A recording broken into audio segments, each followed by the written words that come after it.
सीतापूर गावात शिवभक्त गण्याशेठ आपली पत्नी सुरेखा सोबत राहत होता. तो रोज सकाळी शिवमंदिरात जाऊन शिवलिंगावर जलाभिषेक आणि पूजा आराधना करत असे.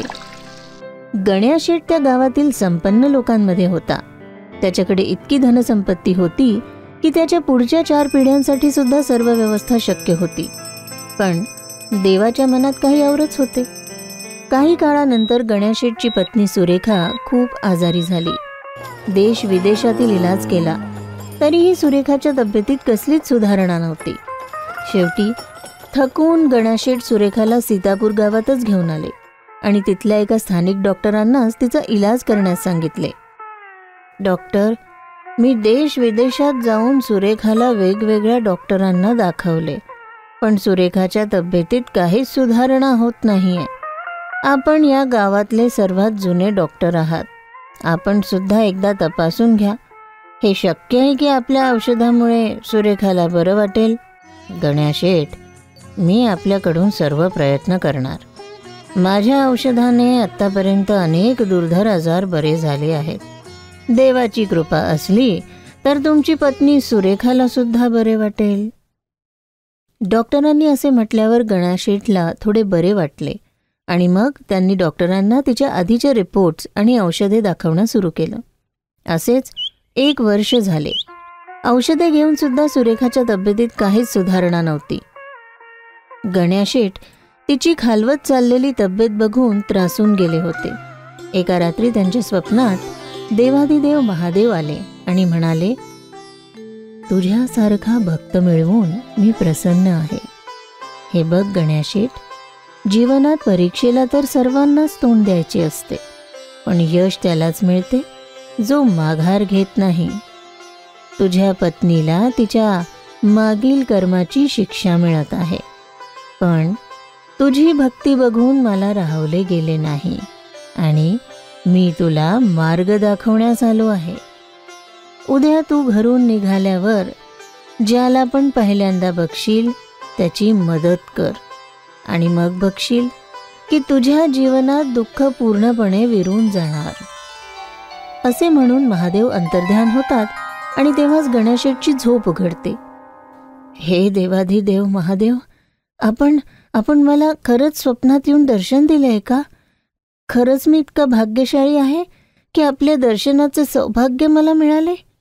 आपली लीला धन्य आहे महादेव. आपण जसे सांगितले मी अगदी तसेच करणार आहे प्रभू. जय जय भोलेनाथ. सकाळी जेव्हा गण्याशेठ सुरेखासाठी औषधे घेण्यास जात होते तेव्हा त्यांनी रस्त्यावर एक निर्धन भिकारी मुलाला बसलेले पाहिले. तो सर्वांकडून खायला काही मागत होता. गण्याशेठ त्याला बघून खूप त्रासतात.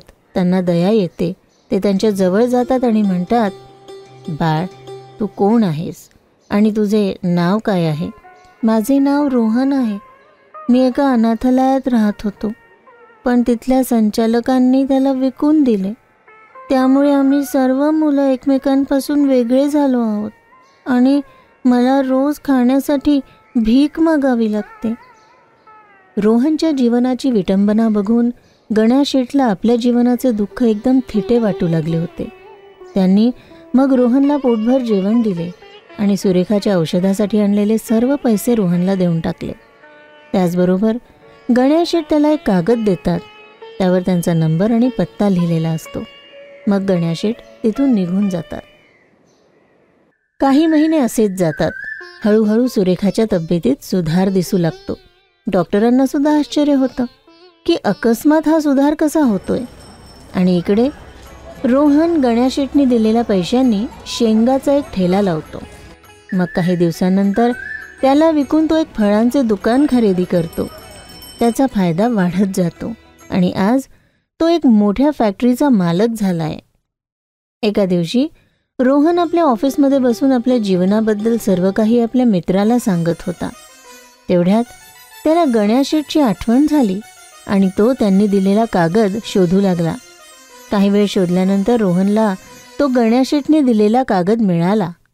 त्याने त्या नंबरवर फोन केला तर तो लागला नाही.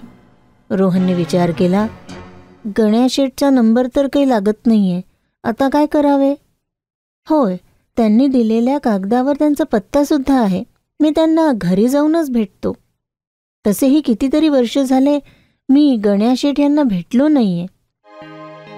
मग रोहन आपल्या ऑफिसमधून निघतो आणि त्या दिलेल्या पत्त्यावर जातो. तो बाहेरूनच ऐकतो तर त्याला कळते की काही लोक गण्या शेठवर ओरडत होते आणि त्यांना मारण्याची धमकी सुद्धा देत होते. हे बघून रोहनला खूप राग येतो. तो लगेच गण्या शेठच्या जवळ जाऊन उभा होतो.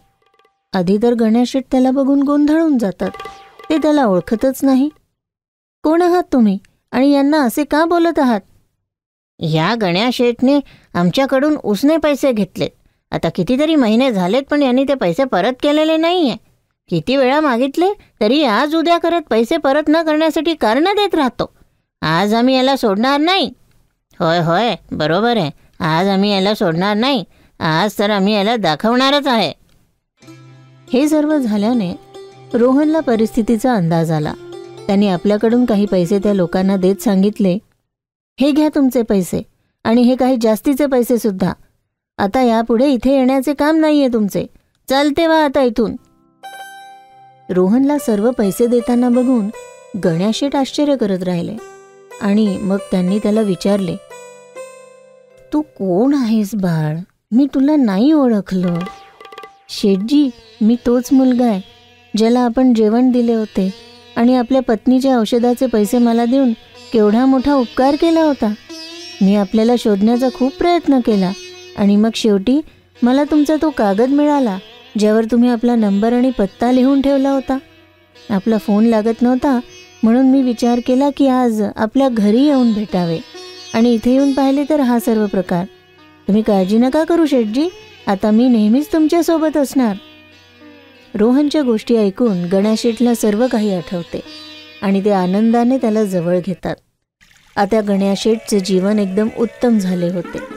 त्यांची पत्नी सुरेखा एकदम बरी झाली होती आणि सर्व कर्जदारांना पैसे हे रोहननी देऊन टाकले होते. त्या दिवसापासून गण्या शेठ आणि सुरेखा हे शिवभक्तीमध्ये लीन असायचे आणि दुःखी लोकांची मदत करायचे. आता त्यांचे जीवन असेच सुखात जात होते. एका गावात एक शेतकरी राहत होता. त्याच्या शेतात ऊसाचे पीक होते. कमी पैशामुळे त्याचे पीक फारसे बरे नव्हते. त्या शेतकऱ्याचे नाव दयाराम, त्याच्या पत्नीचे नाव शीलादेवी. त्या दोघांनाही मूल बाळ नव्हते. अनेक दिवसांपासून त्यांच्या शेतात ऊसाचे उत्पादन होत नसल्याने त्यांचे शेत नापीक पडले होते. अपत्य नसल्यामुळे कुटुंबाचा एकमेव आधार दयारामच होता. दयाराम रोजंदारी मजूर म्हणून सुद्धा काम करायचा. मिळेल त्या पैशाने उदरनिर्वाह करायचा. त्यांची पत्नी शीलादेवी नेहमी देवपूजेत तल्लीन असायची. स्वयंपाक केल्यावर ती वेगवेगळ्या देवांना अर्पण करण्यासाठी नैवेद्य काढायची. एक ताट शिवपार्वतीसाठी, एक ताट देवी अन्नपूर्णेला, एक ताट विष्णूजींसाठी काढायची आणि शेवटी ते सर्व गाईला टाकायची. त्यानंतर दोघेही जेवायला बसायचे. एका दिवशी दयारामने पाहिले की त्याची पत्नी गाईला 3 ताटात ठेवलेले अन्न खाऊ घालत आहे. अगं, हे तू काय करतेस? माझ्या कमावलेल्या पैशांपैकी अर्धा भाग तू गाईला भरवते. मी गरीब मजूर आहे. 2 वेळेच्या भाकरीची व्यवस्था कठीण आहे आणि त्यात तू अर्धा भाग देवाच्या नावाने गाईला घालतेस. अगं, असंच चालू राहिलं तर आपण रस्त्यावर येऊ. आता तुझे हे दानशूर रूप मला बघवत नाही. ही काय बोलतात? आपल्याला जे काही मिळते ती फक्त देवाचीच कृपा आहे आणि तुम्ही फक्त असा विचार करता की ज्या दिवशी आपल्याला अन्न मिळणार नाही त्या दिवशी देव पण उपाशी राहतील. मग देवाने उपाशी झोपावे असं वाटते का? मी नोकरी करू शकत नाही म्हणून निदान मला देवाची भक्ती करू द्या. आणि देवाच्या भक्तीत शक्ती आहे. कोणास ठाऊक, या भक्तीतून तुम्हाला चांगले पैसे मिळतील आणि उत्पन्न वाढेल. तुझं म्हणणं बरोबर आहे. आजपासून तुला माझ्या कमाईतलं वाटेल तो भाग तू देवाला अर्पण कर. चल, आता मी कामाला जातो. ऐका ना, काम करताना महादेवाची पूजा करत राहा. हो हो, जसे तुम्ही म्हणाल महाराणी. देवाचे काम करत असताना दयाराम महादेवाची पूजा करत राहिला आणि आज त्याचे उत्पन्न वाढले आहे असं त्याला वाटलं. अगं शीला, कुठे आहेस? मी घरी आलोय, बघ काय आणलंय. अहो, आज तुमच्या हातात जास्त पैसे आहेत. होय, भगवान महादेवांच्या कृपेने आज माझे उत्पन्न वाढले आहे. एक काम कर, हे सर्व पैसे ठेव आणि मला तर वाटते की या पैशाचा अर्धा भाग मंदिरात दान करूया. देवावर पण चढतील आणि ज्या लोकांना अन्नाची गरज आहे त्यांनाही मिळेल. किती छान. चला लवकरच मंदिरात जाऊ, नाहीतर दार बंद होतील. दयाराम आणि शीला यांनी ते पैसे मंदिरात दानपेटीत टाकले. दयारामची मजुरी अशीच वाढत राहिली. एक दिवशी अचानक दयारामची तब्येत बिघडली आणि त्याला हृदयविकाराचा झटका आला. डॉक्टरनी 2 आठवडे आराम करण्याचा सल्ला दिला. दयाराम, तुम्हाला 2 आठवडे विश्रांती घ्यावी लागेल. तुमचे हृदय कमकुवत झाले. जास्त कामामुळे हृदय आणखीन खराब होऊ शकते. 2 आठवडे आराम? मग खाणार काय? आमचा उदरनिर्वाह कसा होणार? हेच तर आमचा आधार आहे. हे महादेवाशिवाय रक्षण करा, आम्हाला मदत करा. त्यांचे भक्त दयाराम आणि शीला देवी यांची अवस्था पाहून देवतांना काळजी वाटली. भोलेनाथ भगवान विष्णू आणि ब्रह्मदेवाशी बोलतात, आमचा भक्त मोठ्या संकटात सापडलाय. आम्ही मदत केली नाही तर तो त्रासेल. आपल्याला त्याला त्वरित मदत करावी लागेल. आदेश प्रभू. मी स्वतः शेतकरी म्हणून 2 आठवडे दयारामच्या शेतात काम करीन. तुम्ही देव इंद्राला सिंचनाच्या वेळी आकाशात काळ्या ढगांची व्यवस्था करायला सांगा. आणि ब्रह्माजी, तुम्ही अन्नपूर्णा देवींना सांगा शेतात उत्तम पीक येऊ द्या. यामुळे दयाराम आणि शीला देवी आनंदी होतील आणि त्यांचे कौटुंबिक जीवन पुन्हा रुळावर येईल. अशा रीतीने दयारामचे पीक काही दिवसातच त्रिमूर्तीचे सामर्थ्याने फुलू लागले. दयारामची तब्येत आणखीन खराब झाली. शीला निराश झाली. महादेवाची पूजा करू लागली.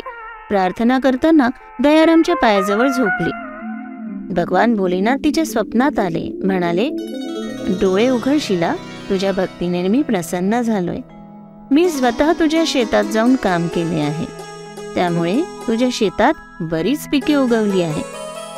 आता तुझ्या पतीला शेती करावी लागणार नाही. आता तुमचे पुढचे आयुष्य आनंदी असेल आणि तुमच्या कुटुंबात लवकरच एक नवीन पाहुणा येणार. शीला जेव्हा डोळे उघडते तेव्हा तिला दिसते की तिथे कोणीच नाही.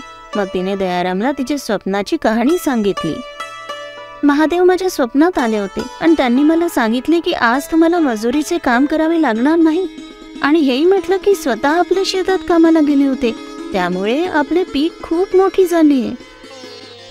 हे काय म्हणतेस? हे भोलेनाथ, तुम्ही या असहाय व्यक्तीबरोबर चमत्कार घडवलाय. असं असेल तर जाऊन बघायला हवं. दयाराम आणि शीला शेतात जातात तेव्हा दिसतं की ऊसाचे पीक डुलत आहे. हर हर महादेव. हे परमेश्वरा, तू आमच्या ऊसाच्या पिकाला जीवदान देऊन आमच्या जीवनात गोडवा वाढवला आहे. हे सर्व त्या नैवेद्यामुळेच झाले आहे. पाहिले, महादेवानी आपले ऐकले. चल शीला, देवळात जाऊन देवासमोर मस्तक टेकून आभार मानूया. पती पत्नी दोघेही मंदिरात जातात आणि देवाचे आभार मानतात. शिवलिंगावर दुधाचा अभिषेक करतात. तेव्हाच त्यांना तिथे एक मूल रडताना दिसते. हे बघा, किती रडतंय.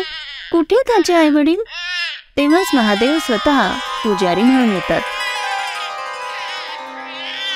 या मुलाच्या आईवडिलांचा आज अपघातात मृत्यू झाला आहे. शीलाचे आतील प्रेम जागृत होते. अहो, मी म्हणते या मुलाला आपण ठेवावे. हे मूल खूपच गोंडस आहे. तुझ्या इच्छेप्रमाणे प्रिय. आपण निपुत्रिक आहोत. आपल्याला हे मूल महादेवाच्या कृपेने मिळाले आहे. याचे आपण चांगले संगोपन करू आणि योग्य बनवू. तुम्ही या मुलाला घेऊन जा.